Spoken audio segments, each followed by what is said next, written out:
E aí, pessoal, como é que vocês estão? Tudo tranquilo? Eu sou o Carvalho, trazendo pra vocês hoje mais um react. Vocês lá no canal Psicologia dos Animes, que é Psicologia One Punch Man, a crise existencial de Saitama.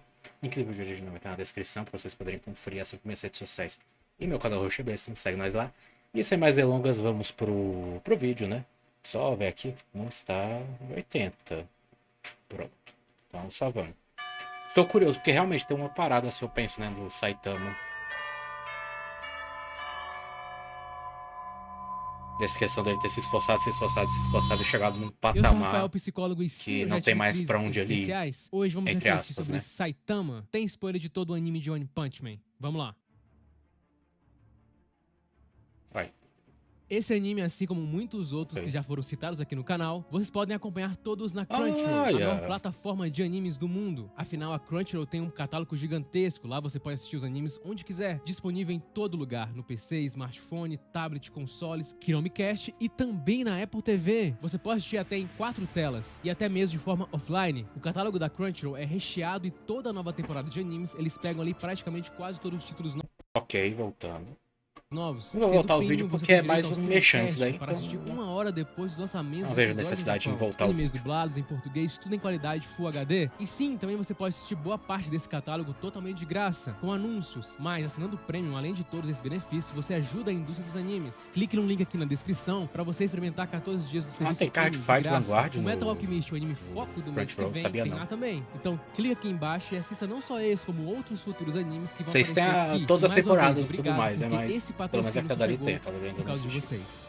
É o Will Dress, sei lá das quantas. Tá, não o sei mundo se é de esse, One mas Punch Man não é igual ao nosso. Lá tem muitos monstros, criaturas. Então, assim, comparar as duas realidades não tem como. Mas lá realmente existem cobranças, expectativas, lutas pelo seu objetivo, igual na nossa realidade. E o personagem de hoje vive nesse contexto. Antes dele virar o One Punch Man, ou a pessoa que derrota os outros apenas com um soco, Saitama era alguém normal que procurava um trabalho e se sentia desmotivado. Cara, é muito estranho ver o Saitama de cabelo. Eu não sei se eu sou o único que pensa isso.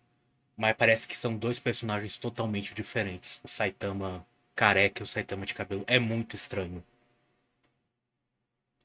Saitama era alguém normal que procurava um trabalho. É muito estranho esse maluco de cabelo, na moral, velho. E é que após uma série de acontecimentos onde ele passa a se sentir não me encaixa bem, ele resolve cabelo. que como propósito de vida ele quer se tornar forte, se tornar um herói, um super-herói por diversão, como ele mesmo fala. Então o que ele faz? Traça objetivos para atingir essa meta. Como o escritor Tony Robbins fala, definir metas é o primeiro passo para transformar o invisível em visível. Então para ele transformar esse sonho de ser um herói em algo visível, em algo palpável, Saitama foi treinou tanto até ficar careca. E aí ele se tornou o ser mais forte do planeta. Então, diferente do Mob, do Satoru Gojo, do próprio Freeza, que já nasceu com todos os poderes, o Saitama foi diferente. Ele criou o caminho até isso acontecer. Com isso, ele se tornou aquilo que ele tinha sonhado. Então, o que esse anime lida não é com os desafios até atingir o objetivo, que é o que acontece com a grande maioria de nós, mas sim com os problemas depois que você atinge o objetivo, que é o que acontece com o Saitama. Ter um sentimento de vazio, de vida sem sentido após atingir um objetivo é comumente chamado de falácia de chegada, criado pelo pesquisador americano israelense Tal Ben-Shahar no seu livro Happier, e trabalha da seguinte forma: à medida que você tem um objetivo, você quer alcançar ele,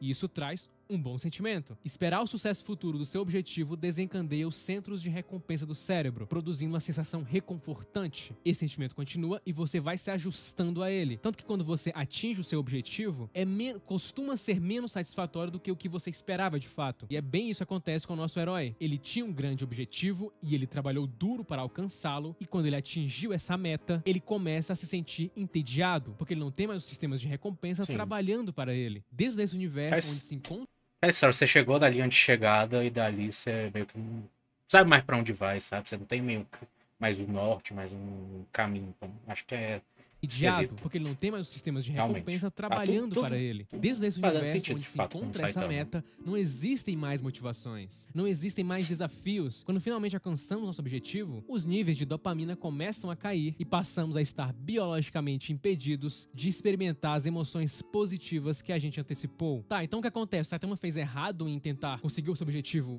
quanto antes? Em 1968, o psicólogo Edwin Locke propôs a teoria da definição de metas. Ele descobriu que o os funcionários trabalham com maior eficiência quando tem metas bem definidas a seguir. Ele ainda demonstrou que as pessoas estão mais motivadas a trabalhar mais quando elas têm um alvo em mente. Ele definiu ali 5 princípios chaves da definição de metas. O primeiro, clareza, o quão específico e abrangente é o objetivo. 2, desafio, quão difícil é o objetivo e o grau em que ele exige que ampliemos nossas habilidades. 3, compromisso, como estamos dedicados a alcançar o objetivo e o valor que ele nos dá. 4, feedback, como nossas conquistas são percebidas ou reconhecidas pelos outros. Feedback positivo aumenta a satisfação em atingir uma meta. E por último, complexidade, a dificuldade das tarefas que precisamos realizar para alcançar o objetivo final. E a gente percebe, a partir do momento que o Saitama vai atingindo seus objetivos, a gente vai vendo que cada um desses princípios vai sendo deixado de lado. Sua tarefa não tem mais complexidade, nem desafios e nem mesmo clareza, nem mesmo feedback, nem reconhecido ele é mais. E isso acabou tirando O totalmente maluco faz as coisas e eu acho que é outra pessoa que fez, tá ligado? Principal. Saitama vai conhecendo outras pessoas, mas mesmo assim não vai mudando muita coisa nele. Ele conhece o Genos, que quer ser amigo dele, que quer ser o discípulo dele. Isso não empolga muito Saitama, porque isso não tirava, não ajudava ele na crise dele, porque o Genos fazia parte desse mesmo universo. Então Saitama meio que não faz questão de ser mestre de ninguém. E isso, por exemplo, faz o Saitama não querer ser mestre dele. Não porque ele é arrogante ou algo assim, porque apesar de todo esse poder, o Saitama é alguém humilde. Ele não se acha alguém especial de fato. Como ele mesmo fala quando o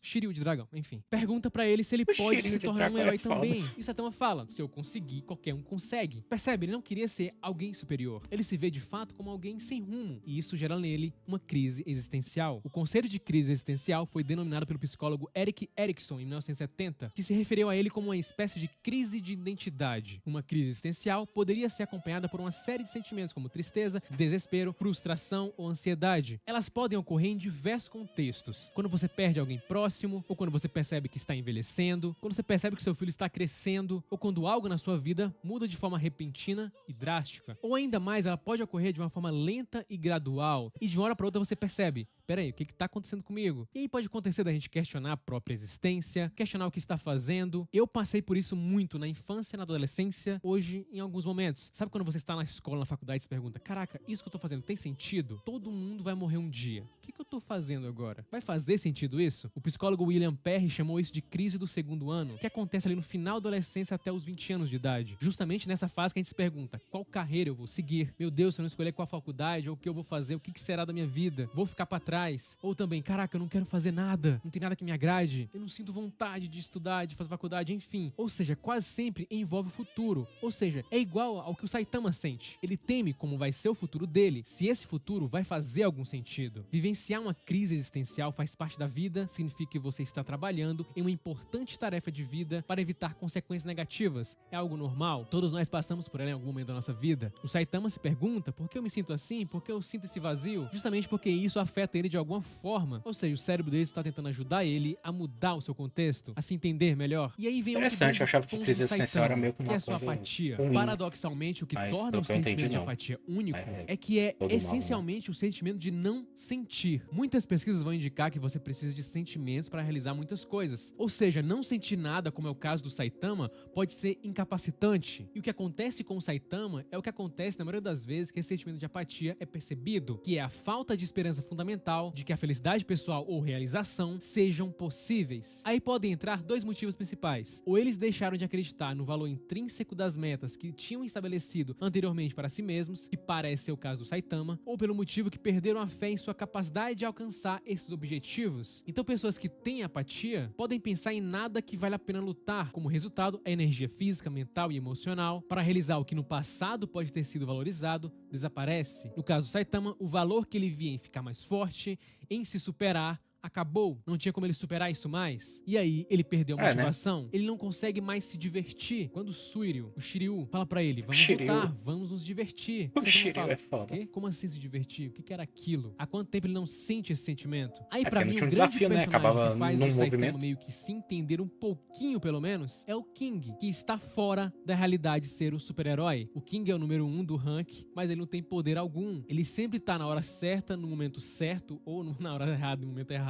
E as pessoas foram achando que ele era forte. É aquela história, né? É o momento certo, o momento errado, é uma questão de interpretação de quem tá vendo, né? Então, momento certo ou na hora errada, no momento errado. E as pessoas foram achando que ele era forte, mas quem derrotava os vilões eram outras pessoas. Pois E é, a o conversa que ele lance tem do com o King é Saitama tudo é uma da grande hora. Olha coincidência só. que Ele fala, acontece você precisa e é criar um isso. caminho que faça sentido para você mesmo. Você deveria focar em outros objetivos, como o que realmente é a função de um herói, proteger as pessoas. E o Saitama percebe que aquelas palavras faziam total sentido, porque o Saitama estava lutando por si mesmo no final. Ele tinha o objetivo de ser um herói, de ficar forte, mas ele estava apenas lutando por si mesmo, para ele se tornar forte, porque a criminalidade do mundo não tinha acabado, ainda tinha muito trabalho para fazer. Mas não era essa que era a motivação dele, acabar com os crimes, mas era ficar forte, apenas isso. Ele queria ajudar apenas a si mesmo, só que essa vontade de ajudar a si mesmo, ele já tinha conseguido satisfazer há muito tempo, e por isso que o Saitama fala que estava sentindo um vazio por dentro. Vazio, crise existencial, apatia. Afinal, o Saitama poderia ter de fato depressão? Nem toda depressão é igual para todos. Interessante. Esta complexidade do diagnóstico faz com que as diversas manifestações de depressão muitas vezes se confundam com expressões de depressões não clínicas, por exemplo, ou mesmo com estados corriqueiros de tristeza. E o Saitama tem alguns sintomas, dentre eles o próprio sentimento de tristeza, nesse caso uma tristeza mais intensa, mais profunda, que dura mais tempo. Isso consequentemente diminui os interesses dele. Também ali inclui sentimentos de desesperança, diminuição da concentração, dá a impressão às vezes que o Saitama tá meio que viajando. As pessoas estão falando de uma coisa, ele tá pensando em outra, não consegue focar ou prestar atenção. Aaron Beck, o criador da terapia cognitivo-comportamental, fala que o paciente depressivo interpreta negativamente os eventos, pressupondo resultados desfavoráveis, que ele chama de distorções cognitivas. Outro aspecto relevante para a compreensão da depressão é a sensação de falta de sentido na vida ou de vazio existencial, e segundo ele, assume um papel importante nesse transtorno. Ou seja, identificando a presença ou ausência de sentido, pode-se direcionar possíveis intervenções a serem realizadas diante do quadro de depressão. Já na perspectiva da logoterapia de Viktor Frankl, relata que o ser humano vive uma contínua tensão em busca de sentido para a vida, ou seja, preencher essa lacuna entre o seu ser, no passado, e o seu deve ser, no futuro. E no momento na qual essa tensão é quebrada, emerge a sensação de falta de sentido, denominada de vazio existencial. Só que a depressão envolve uma série de fatores, e não apenas no âmbito existencial, como é o caso do Saitama. Precisa ali envolver sintomas cognitivos, emocionais, comportamentais e fisiológicos. No DSM-5, por exemplo, dos sinais principais, o Saitama aparenta ter 3 deles, e basicamente não é mostrado ali na série sintomas fisiológicos, por exemplo. Não creio que Saitama tenha depressão, mas sim uma intensa crise existencial que poderia sim evoluir para um quadro depressivo no futuro. E junto com esse sentimento de vazio, é o único inimigo que o Saitama não consegue derrotar com um soco. Curta, se inscreva, compartilhe,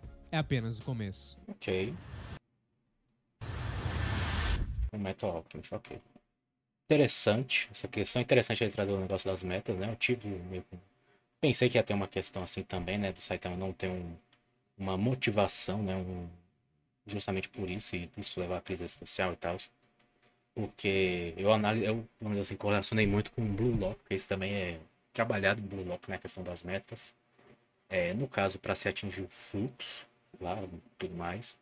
Que se você tiver uma meta muito alta, você não vai ter, às vezes, uma disposição, né? Se for uma meta muito além da sua capacidade, você não vai ter a disposição, o ânimo, e não vai alcançar o estado de fluxo. E se for uma coisa muito fácil, a mesma coisa. E por ser fácil, você não vai ter a questão do desafio. Então tem que ser uma dificuldade, vamos dizer assim, equilibrada, para gerar justamente um estado de satisfação, como ele falou. Eu não lembro muito bem quais são as palavras exatas do ego, mas é mais ou menos isso. Então, interessante, como ele falou, né? O Saitama estava mais focado realmente em si, se você parar para pensar, né? Porque ele tem o poder para ser um bom herói, para mudar a questão do mundo e tudo mais, mas ele não se sente animado com isso. Então, obviamente, tem uma questão mais dele voltado para si. Então, interessante, interessante. E também essa questão da crise existencial que ele falou, né? Que não é necessariamente uma coisa ruim, eu achava que era uma coisa ruim ter essa crise existencial, mas que é meio que uma forma de você pensar em si, por assim dizer, e se preocupar para tomar alguma atitude, talvez. Interessante. Bom, espero que vocês tenham gostado. Se gostaram, deixa o like, se inscreva, que ajuda demais, que nós vemos na próxima. Falou!